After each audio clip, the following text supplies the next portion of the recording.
Depuis quelques semaines, la Grande Bibliothèque de Montréal présente tous les jeudis l'activité Bibliothèque vivante, une façon inusitée de découvrir la réalité de gens issus de l'immigration ou des membres des Premières Nations.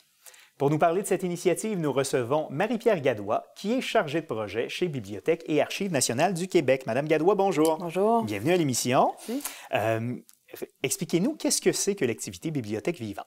Bibliothèque vivante, c'est une activité où, au lieu d'avoir un livre papier, on a un livre humain, c'est-à-dire c'est une personne qui est là pour venir raconter son histoire, son parcours de vie, et que les gens peuvent emprunter, comme si c'était un livre, mais là, on emprunte une personne. Donc, l'emprunt, c'est en fait un dialogue intimiste, donc une rencontre un à un où les gens peuvent échanger. OK. Et une rencontre qui dure combien de temps? C'est une vingtaine de minutes à chaque fois. Une vingtaine de minutes à chaque fois. Et à chaque jeudi, il y a plus d'une personne. Dans le fond, il y a plus d'une personne, plus d'une histoire qui est disponible pour les gens. C'est bien ça? Oui, donc 2 livres humains à chaque jeudi qui sont différents, qui changent à chaque fois. Qui sont différents. Et c'est à la Grande Bibliothèque. Oui. C'est un concept qui a pour origine le Danemark, c'est bien ça? Copenhague, oui, ça a débuté dans une bibliothèque. Le but de cette première bibliothèque vivante-là était de réduire la violence, je pense, chez les jeunes. Et puis après ça, ça a été décliné sous divers types de thèmes, mais c'est souvent pour briser des préjugés, bâtir des ponts entre des personnes qui pourraient avoir justement des préjugés l'un envers les autres.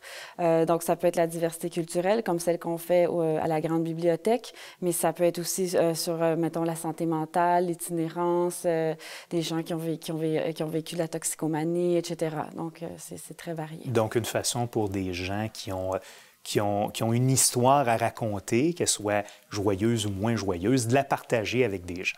Tout à fait. Et particularité ici au Québec, à Montréal, le projet, vous l'avez travaillé en collaboration avec l'Université Concordia. Oui, tout à fait. L'Université Concordia avait déjà fait une bibliothèque vivante dans leurs murs il y a quelques années. Donc, on est allé chercher pour nous aider à développer la nôtre, tout d'abord, et puis aussi pour le recrutement des livres vivants, des livres humains que nous avons invités à venir faire l'activité. Donc, il y en a beaucoup qui sont des étudiants internationaux à Concordia, donc des gens des jeunes là, qui viennent d'un peu partout à travers le monde et qui sont à Montréal pour des études.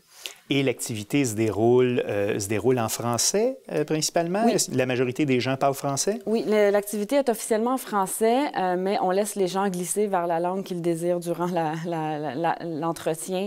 Comme on a remarqué, là, ça fait déjà 5-6 semaines qu'on le fait, il y a beaucoup de gens qui sont eux-mêmes aussi immigrants qui viennent emprunter le livre. Et souvent, c'est des gens qui viennent des mêmes régions du monde. Ils sont peut-être un petit peu à la recherche de réconfort, ils s'ennuient de la maison, de leur pays d'origine. Donc là, ça glisse vers l'espagnol, ça glisse vers le portugais, c'est ce qu'on a entendu à date. Parfois même l'anglais aussi. Et on peut imaginer à ce moment-là quelqu'un qui est polyglotte ou qui est en processus d'apprentissage de l'espagnol, d'aller converser avec quelqu'un dont l'espagnol est la langue maternelle. Ça peut être ça. Puis on a aussi certains livres humains qui ont été recrutés dans les ateliers de francisation qui sont offerts par les bénévoles à la Grande Bibliothèque.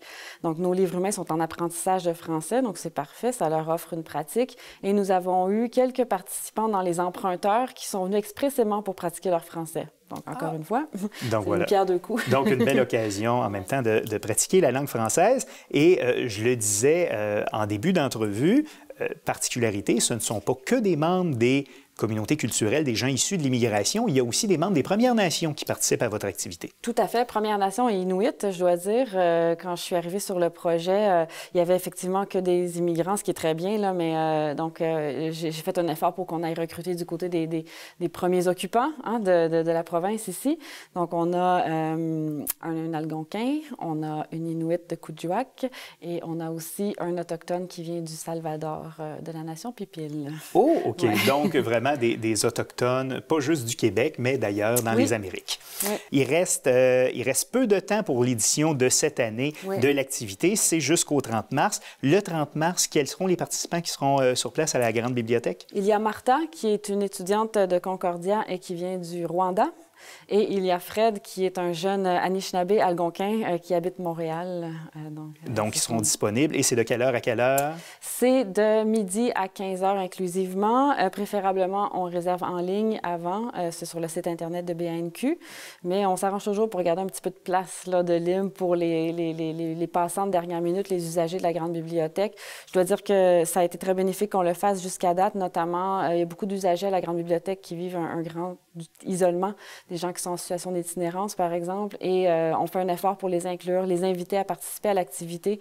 Donc, l'activité dessert aussi les gens marginalisés de la grande bibliothèque. Ça les inclut dans une activité qui est fort enrichissante là, au plan humain et culturel. Et ça permet de bâtir des ponts vraiment entre tout le monde. Oui, exactement. Marie-Pierre Gadouin, vous êtes chargée de projet de la Bibliothèque vivante chez Bibliothèque et Archives nationales du Québec. Merci d'avoir été là. Merci à vous.